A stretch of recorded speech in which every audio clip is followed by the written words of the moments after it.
प्यारे बच्चों, आइए आज हम लोग क्लास 10th के इंग्लिश के एक मॉडल पेपर को देखते हैं कि ये बोर्ड एग्ज़ाम जो होने वाला है इसमें बच्चे जो है काफ़ी पहली बार बोर्ड में बैठते हैं तो थोड़ा डर भी होता है। तो उनको सबसे पहले तो ये जानना ज़रूरी है कि इंग्लिश का जो पेपर आता है वो किस तरह का होता है। तो सबसे पहले मैं बता दूं, देखिए ये इंग्लिश का जैसे सबसे पहले टाइम जो आपको मिलती है तो 3 आवर्स एंड 15 मिनट्स, 3 घंटे और 15 मिनट, ये 15 मिनट आपको पेपर पढ़ने के लिए दिया जाता है। ये देखिए इंस्ट्रक्शन है, first 15 minutes are allotted for the candidates to read the question paper. यहाँ पे लिखा भी है कि पहले 15 मिनट जो होते हैं वो स्टूडेंट को उसको पढ़ने के लिए मिलते हैं, ठीक है। और फिर ये this question paper is divided into 4 sections. ये आपका जो पूरा पेपर होगा बेटा, ये 4 भाग में बटा होगा, A B C and D, ठीक है। अब ये देखो फिर दिया है कि जितने भी क्वेश्चन हैं इसमें ऑल क्वेश्चंस आर कंपलसरी। ये जितने सेक्शन हैं सबको करना आपको, ये कंपलसरी होता है। फिर ये जो दिया marks are indicated against each question, प्रत्येक जो प्रश्न है उसके सम्मुख आपको उसका मार्क्स भी दिया होगा कि कौन कितने नंबर का है, ठीक। फिर लिखा है कि इसको बड़े सावधानीपूर्वक पढ़िए, जब भी आप आंसर दीजिए उससे पहले इसको सावधानी से पढ़िए। पहला सेक्शन हम लोग देखते हैं, सेक्शन ए जो रीडिंग का होता है। इसमें आपको देखिए 3-4 पैसेज मिलेंगे। देखिए जी एक पैसेज यहाँ तक है, दूसरा पैसेज ये है, और फिर ये तीसरा पैसेज है, और ऐसे ही ये एक चौथा पैसेज यहाँ तक दिया है। और फिर ये आपको नीचे इन्हीं पैसेज से क्वेश्चन दिया होता है। जैसे इसमें पहला क्वेश्चन आपको दिया है, why are all educators against rote learning. Rote learning की अगर मैं बात करूँ तो रटने वाली जो शिक्षा होती है उसकी बात कर रहा है। अगेंस्ट मीन्स के खिलाफ कर रहा है कि जो लर्नर्स, जो एजुकेटर हैं, जो शिक्षक हैं, जो विद्वान लोग हैं, वो रटने वाली विद्या के खिलाफ होते हैं। मतलब वो ये बताते हैं कि आपको रटना नहीं चाहिए, किसी भी चीज़ को समझना चाहिए। तो ऐसा क्यों होता है, इसका आंसर आपको इसी में मिल जाएगा ना। जब इसको आप पढ़ेंगे तो आपको इसी में मिल जाएगा कि हमें रटना क्यों नहीं चाहिए, ठीक। देखिए फिर दूसरा क्वेश्चन इसमें दिया, how does western perspective understand rote learning. पश्चिमी सभ्यता के लोगों का ये जो पर्सपेक्टिव, जो दृष्टिकोण है, वो रूट लर्निंग के प्रति क्या होता है। बस मतलब इसमें सारे जितने भी क्वेश्चन है ना, आंसर आपको इसी में से मिल जाएगा, ठीक।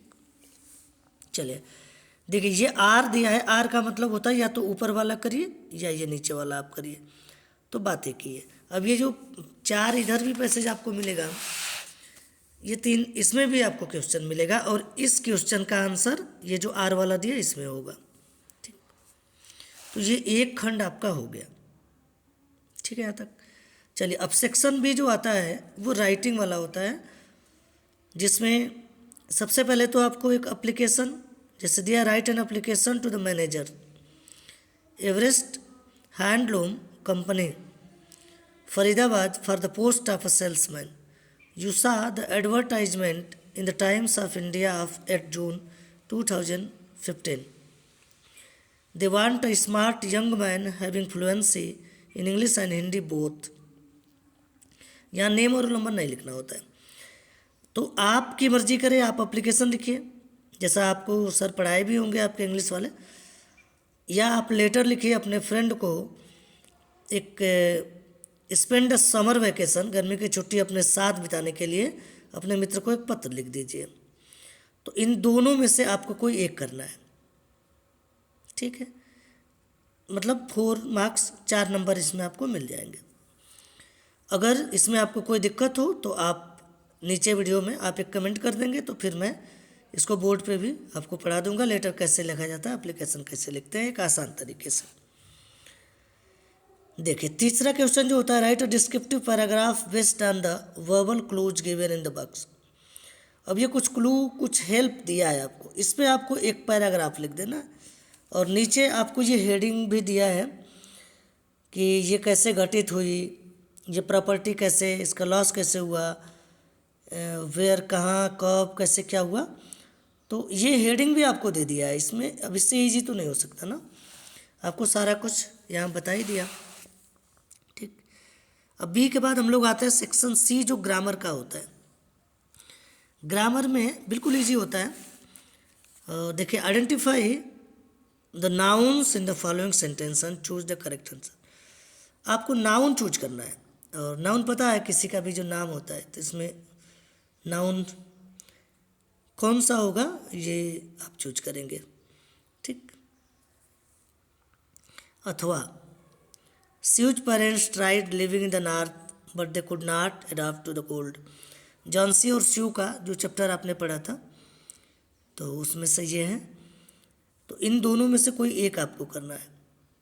ठीक, फिर ये दूसरा और ये आज अथवा दिया है, तो इसमें से आपको प्रोनाउन पढ़ाया ही गया होगा, तो प्रोनाउन में से आपको भर देना है। She is teaching Rahul, Rohan and, और यहाँ आपको इसमें से कोई एक भर देना है। आज हम लोग केवल पेपर का मॉडल पेपर ही देख रहे हैं, फिर अगर आप कहेंगे तो मैं इसका सॉल्यूशन भी आपको दे दूंगा। ठीक, चलिए नेक्स्ट क्वेश्चन क्या है, fill in the given blanks with the suitable option. ये ऑप्शन दिया है, इसमें जो सुटेबल लगेगा उसको आपको भरना है। ये अथवा है तो दोनों में से आपको एक करना है। ठीक, फिर यहाँ अथवा दिया है।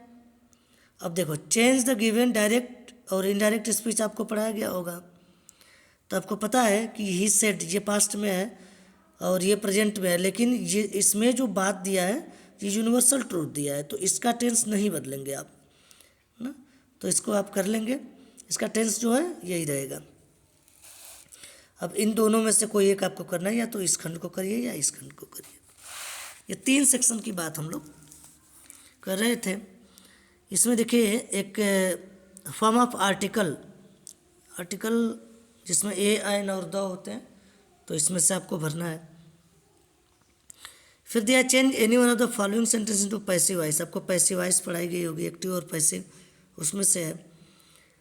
ये रीऑर्डरिंग वाला ऑर्डर में करना है, सब्जेक्ट वर्ब और ऑब्जेक्ट को क्रम में रख के आपको बना लेना है। फिर पंक्चुएशन आपको पढ़ाया गया होगा। आइडेंटिफाई द एडजेक्टिव जो नाउन की विशेषता बताता है या प्रोनाउन की, तो ये आपको पता है, उसको कर देना है।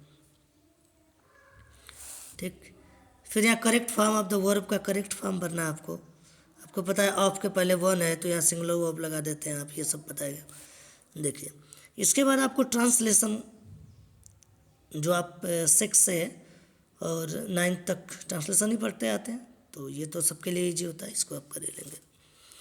लास्ट एंड जो सेक्शन होता है डी वाला, इसमें देखिए जैसे आपको पैसेज मिल रहा था वैसे यहाँ भी एक देखिए पैसेज दिया है, और इस पैसेज के बाद फिर आप देखेंगे यहाँ भी आपको वैसे ही क्वेश्चन मिलेगा, इसमें से आंसर आपको लिख देना है, कितना ईजी है। और फिर आपको थोड़ा क्वेश्चन आंसर, ये do you think teachers like Ann, what did Ann respond to the punishment, तो इसको आप करेंगे। 8वां क्वेश्चन आप देखेंगे वही क्वेश्चन आंसर का, ये मैचिंग करने वाला है, उसको आप थोड़ा सा ध्यान देंगे, कर लेंगे।